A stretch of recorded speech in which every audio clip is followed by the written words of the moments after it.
আসলে প্রথমে ভাবিনি আমি যে এরকম করে একটা ভিডিও বানাবো আমি, বাট সিচুয়েশনে এমন হয়ে দাঁড়াইছে যে কি আমি বাধ্য হয়েছি এরকম একটা ভিডিও বানাইতে। আমরা কম বেশি সবাই জানি যে কি এই ভিডিওটা কি নিয়ে আসলে। আজকে হচ্ছে যে কি 18 তারিখ ডিসেম্বরের। সো 17 তারিখ ভোর রাত্রে বা মধ্যরাতে বলি আর কি, আমি 2টা থেকে 3টা। আর বা সেটা আমরা এটাও বলতে পারি যে কি 18 তারিখের প্রথম দিকে আর কি একবারে, কারণ 12টা বাজে তো 18 তারিখ আমরা ধরি। একটা খুবই লজ্জাজনক একটা ঘটনা ঘটছে, খুবই জঘন্য একটা ঘটনা। যে ইস্তেমার মাঠে হচ্ছে যে কি তাবলিকের কিছু কিছু নিউজে বলতেছে যে একজন, কেউ কেউ বলতেছে দুইজন, কেউ তিনজনও বলতেছে, কেউ কেউ আবার চারজনও বলতেছে যে মারা গেছে।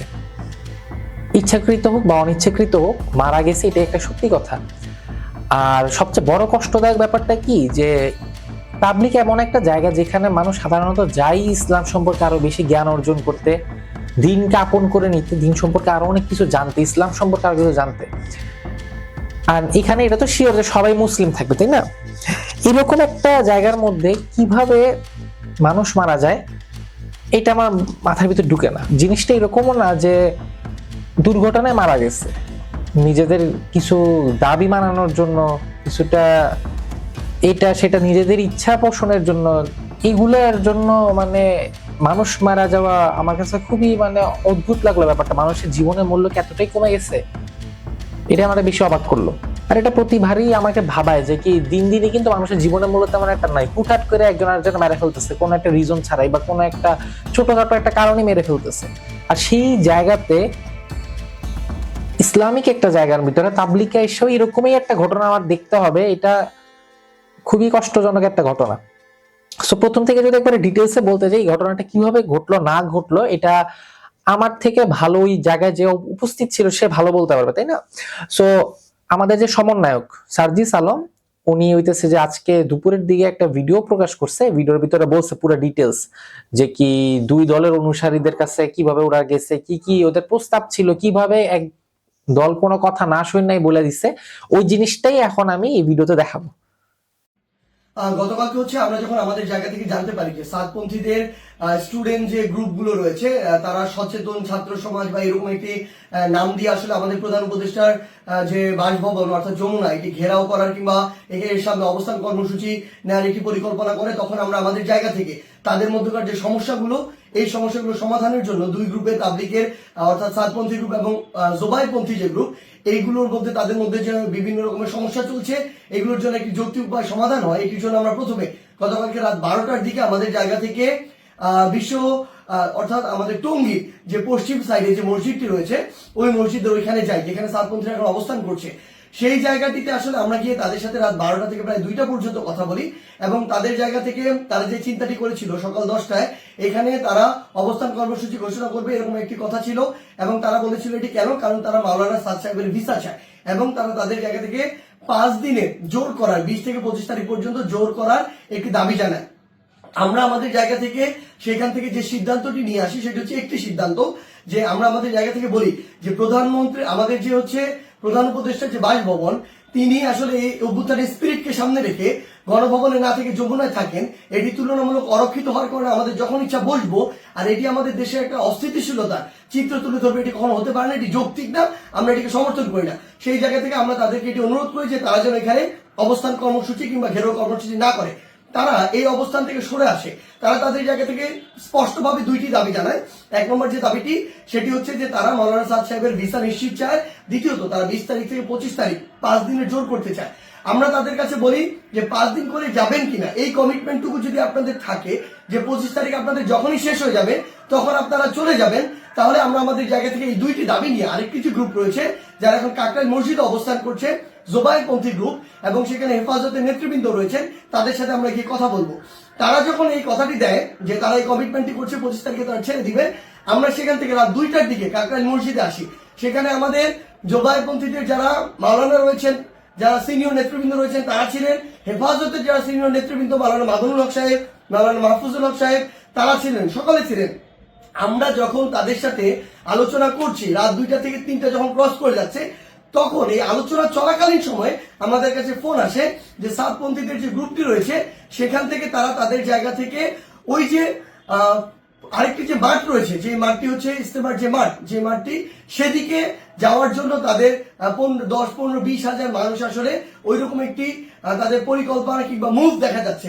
আমরা সাথে সাথে সাতপন্থীদের যে মাওলানা আব্দুল্লাহ সহ আরো 2 জনকে ফোন দিয়ে বলি যে আপনাদের সাথে এটি কথা হয়েছে যে আপনারা 10টা এখানে বসবেন না, এবং আপনাদের 2টা দাবি নিয়ে আমরা আমাদের জায়গা থেকে এখনই আরেকটা গ্রুপের সাথে কথা বলবো, কালকের মধ্যে অর্থাৎ আজকেই আপনাদের 2 গ্রুপের বসার ব্যবস্থা করব। মাওলানা সাদ সাহেবের ভিসা বা এই সংক্রান্ত আলোচনা সেখানে হবে। এই যে আমাদের 5 দিন যে আপনারা থাকতে চাচ্ছেন, এই কমিটমেন্ট যদি আপনারা দেন সেটি নিয়েও সেখানে আলোচনা হবে। যখন আমরা জানতে পারি তাদের দিকে মুভ করছে, আমরা তাদেরকে স্পষ্ট করে বলি আপনারা যদি সেদিকে মুভ করেন আমাদের আলোচনা চলাকালীন, তাহলে আপনারা আমাদের আলোচনাকে অসম্মানিত করছেন এবং আমাদের প্রতি যে শ্রদ্ধাটুকু রাখা উচিত আপনাদের সেটুকু আপনারা রাখছেন না। সেটি যদি করেন তাহলে আপনাদের পক্ষে আমাদের অবস্থান থাকবে না, একদম ক্লিয়ার বলে দিই। এবং আমাদের জায়গা থেকে এরকম কোনো মেসেজই ছিল না যে আপনারা ওইখানে চলে যান 5 দিনের জন্য অবস্থান নেন। এটা কোনোদিন আমরা একটা প্রতিনিধি দল কখনো বলতে পারি না। এটা পুরো একটি সরকারের বিষয়, মন্ত্রণালয় বা উপদেষ্টাদের বিষয় এবং প্রশাসনের সামগ্রিক একটি ডিসিশন। ইভেন গাজীপুর মেট্রোপলিটন পুলিশের ডিসিশন দেওয়ার কেউ না।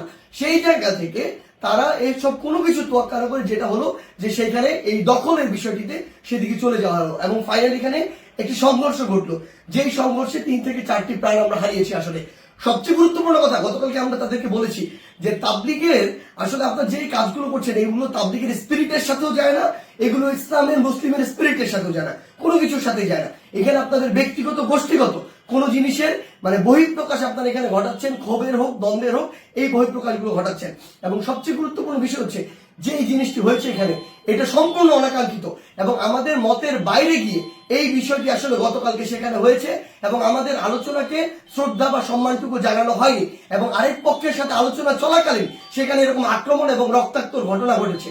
সেই জায়গা থেকে আমরা শুধু আমাদের জায়গা থেকে একটি জিনিসই বলি, আজকে এখন 7 গ্রুপ সেখানে অবস্থান নিয়েছেন। আমি জোবায়েরপন্থীদের যারা রয়েছেন আপনাদেরকে একটি বিষয় শুধু অনুরোধ করব, যেটি গতকালকে রাতে তারা ঘটিয়ে ফেলেছেন বা বিভিন্নভাবে ঘটে গিয়েছে, সেই একই জিনিসের জন্য বড়ভাবে আর পুনরাবৃত্তি না হয়। কাউকে না কাউকে আসলে এই পরিচয়টুকু দিতে হবে যে আপনি যে তাবলিগ দিনের প্রচার ইসলামকে ধারণ করেন এবং এটার জন্য আমাদের এই রক্তারক্তিটি এড়াতে হবে। আমরা যেন এই মনে না করি যে এখানে জীবন দিয়ে দিব আর শহীদ হয়ে আমি জান্নাতে চলে যাব।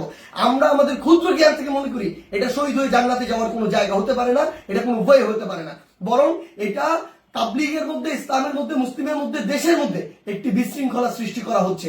আমরা প্রশাসনকে উদাত্ত আহ্বান জানাই আমাদের জায়গা থেকে, গতকালকে যারা এটার সাথে সংশ্লিষ্ট ছিল, জড়িত ছিল, তাদের দৃষ্টান্তমূলক শাস্তি দিতে হবে। তারা যদি ইভেন কোন একটি গ্রুপের সর্বোচ্চ নেতা হয় তার বিরুদ্ধেও যথাযথ ব্যবস্থা নিতে হবে, আইনের আওতায় নিয়ে আসতে হবে। আদারওয়াইজ এই জিনিসটিকে যেভাবে চিত্রায়িত করা হচ্ছে সেটি কোনোদিন তাবলিগ হোক, মুসলিম হোক, ইসলাম হোক, কোনো কিছুর স্পিরিটের সাথে যায় না এবং এটি হতে পারে না। আশা করি আপনারা সার্জিস আলম ভাইয়ের এই ভিডিওটা দেখার পরে ইজিলি বুঝতে পারছেন যে কি রিজনটা কি আসলে এই ঘটনা ঘটার। কিন্তু আমার কাছে বারবারই এটাই মাথার ভিতরে এসে মানে বাড়ি খাচ্ছে যে এটা কিভাবে পসিবল, কিভাবে এটা সম্ভব করা। এটা আমাকে বারবারই অবাক লাগতেছে আসলে সত্যি বলতে গেলে, যে এরকম একটা ব্যাপারে মানুষের জীবন যাচ্ছে। আমি আজকে সকালবেলা যখন উঠছিলাম 7টার দিকে, জিনিসটা আমার কাছে খুবই নর্মালি লাগছিল। মানে নর্মাল লাগছিল বলতে আমি থাকি এই জায়গাতে কলেজ গেটে, টঙ্গীর কলেজ গেটে, যেখান থেকে কামারপাড়া বা এই যে ইস্তেমার ময়দান যেখানে যাইতে বেশি থেকে বেশি হলে 10 থেকে 15 মিনিট হাইস্ট লাগবে। সকাল যখন বের হয়েছিলাম রিক্সাতে যখন ওই জায়গায় গেলাম, মানে ওখানে আমার ভার্সিটি ওইদিকেই, ওই জায়গায় যখন গেছি ভার্সিটি বাস যেহেতু দেয়নি, রিক্সাতে যাওয়ার পরে আমি দেখি কি যে অনেক মানুষজন, হাজার হাজার মুসলিম ভাইরা জিনিসপত্র নিয়ে বাইরে হইতেছে, যাচ্ছে কোথাও আব্দুল্লাপুরের দিকে, যে যাচ্ছে। তো আমি আসলে বুঝি না আসলে আগামাতে কিছু যে কাহিনীতে কি হয়েছে না হয়েছে, বাট আর্মি ছিল, পুলিশ ছিল মোটামুটি, তো তখন বুঝতে পারছি না কিছু একটা ঘটছে। ভার্সিটি যাওয়ার পরে যখন এটা শুনতে পারছি আমি মানে লিটারেলি শক, যে আমি কোনো আলেম না বা আমি কিছু না, আমি জাস্ট সাধারণ একজন মুসলিম, সাধারণ একটা ছেলে, আমার ইসলাম সম্পর্কে অত হাই লেভেলের জ্ঞানও নাই। এই জন্য আমি এটা কথা বলতে খুবই মানে একটা আনকমফোর্টেবল ফিল করতেছি যে আমার থেকে এত বেশি বুঝদার মানুষ, আলেম বলি বা ইসলামের সম্পর্কে জানে, তাবলিগে আসতেছে, এরকম জায়গার ভিতরে এরকম বুঝদার মানুষদের মাঝখানেও এরকম কি ঘটনা ঘটতে পারে, এটা আমাকে আসলে ভাবায়, অবাক করে। আর এখন না আসলে দোষ কাকে দিব, আসলে দোষ দেওয়ার মতো কাকে নেই, কারণ আমরা নতুন স্বাধীনতা অর্জন করছি। স্বাধীনতা অর্জন করার পর আমাদের যে ডিক্টেটর, সে বারবারই চেষ্টা করতেছে আমাদের দেশকে অস্থিতিশীল করে তোলার জন্য। সেরকম একটা সিচুয়েশনে আমরা যারা জাতি, বাঙালি জাতি যারা, আমাদের তো সবার উচিত একসাথে থাকা। আমাদের ভিতরে ওরা দ্বন্দ্ব লাগানোর চেষ্টা করতেছে, আর দুঃখের হইলেও এটা সত্য যে কি তারা সফলও হচ্ছে অনেক ক্ষেত্রে। এটা আসলে আমাকে অনেক ভাবায় যে কি যত সামনে আমরা আগাবো, সামনে যত আমরা যাবো, তত আরো কত না নতুন নতুন প্রবলেম আমাদের দেখা লাগবে। তো আশা করি যারা এই ভিডিওটা দেখতেছেন না কেন, 10 জন হোক, 2 জন হোক, 1 জন হোক, অন্তত কেউ যদি আপনার উস্কাইতে চায়, একবার নর্মাল ভাষায় আমি বলতেছি আর কি, শুদ্ধ ভাষা না বলে, কেউ যদি আপনার উস্কাইতে চায়, কেউ যদি আপনার মাথা গরম করাইতে চায়, চাইতেন না আপনি। কারণ এখন হচ্ছে যে কি চেষ্টাই করা হবে যে কি আমাদের ঐক্যটাকে ভাঙা, একজোট যে আমরা আছিলাম সেটাকে ভাঙার অনেকটুকু সফল হয়েও গেছে। এরকম দ্বন্দ্ব ফ্যাসাদ সৃষ্টি করাটাই এখন ওদের লক্ষ্য, যাতে দেখাইতে পারে বহির্বিশ্বে যে আমাদের বাংলাদেশ অস্থিতিশীল। আর এটা যদি মুসলিমের মধ্যে লাগায়া হয় তাহলে তারও কোনো কথা নেই। কারণ অন্যান্য দেশে, স্পেশালি ইউরোপ, ওয়েস্টার্নের দিকে তো মুসলিমদেরকে অতটা, ওরা ইসলামোফোবিয়া এমন ভাবে ঢুকাই দিছে যে সাধারণ মানুষজন ভয় পায়, ভাবে যে কি টেরোরিস্ট। এই শব্দটা উচ্চারণ করে মানে ভুল করে ফেলছি ভিডিওর ভিতরে, বাট যাই হোক, আশা করি যারা এই ভিডিওটা দেখতেছেন আপনারা অন্তত বুঝদার হবেন একটু হইলেও। আর এই যে এখন আমার ভিডিও এখানে কথা শেষ বলতে গেলে, কিন্তু কিছু ক্লিপ দেখাবো আপনাদেরকে যে তাবলিগের মানে ইজতেমার ময়দানে আর কি জায়গাটা কি অবস্থা বা কি সিচুয়েশন আর কি আজকে দুপুর 1টার দিকে ছিল আর কি ওইদিকে।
এইটা বেসিক্যালি স্টেশন রোডের আগে ইজতেমার মাঠ।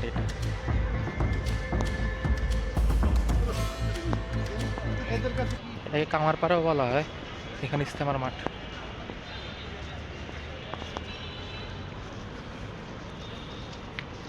জিনিসটা শুনে খুব খারাপ লাগলো। মুসলিমদেরকে মারতেছে।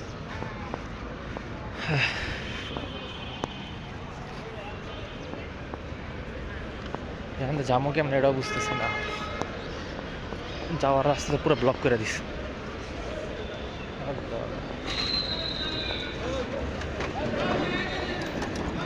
College gate.